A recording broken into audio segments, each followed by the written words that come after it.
with your regular pictures. You can trim me. Watch it. And I'm so thin. Hey, look alive! Uncle Jesse's here! Uncle Jesse!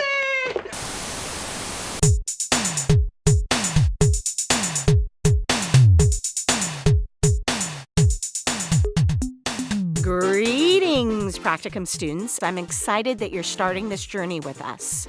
Today we're going to go over some things about the equipment you need to know about from the library.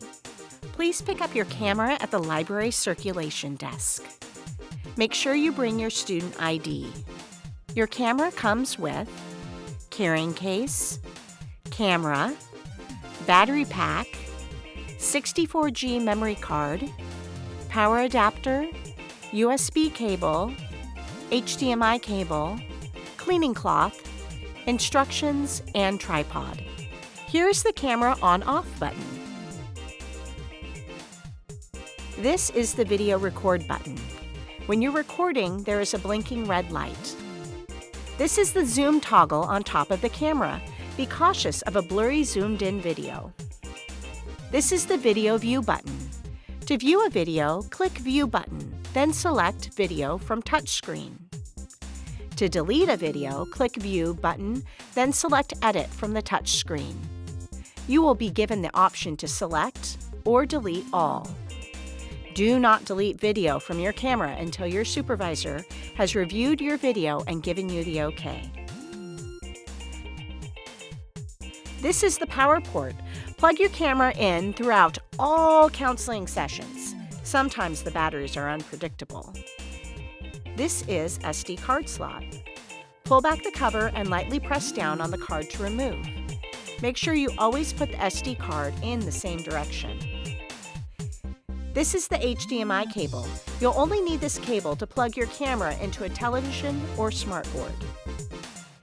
This is the USB cable. This is the USB port.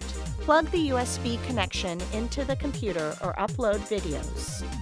This is the tripod. You can adjust the legs and height of your tripod to best capture your counseling session. These are the directions for setting up a new pin on your encrypted USB drive. Number 1, press and hold the key button for 3 seconds. The red and green LED will illuminate steadily. Number 2, within 10 seconds, enter your new PIN. The red and green LED will illuminate steadily.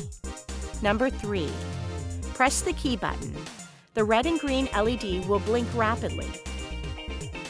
Number 4, enter your new PIN again to confirm and press the key once more. Green LED will blink if new PIN is accepted. Key will need to be reformatted upon insertion into a USB port.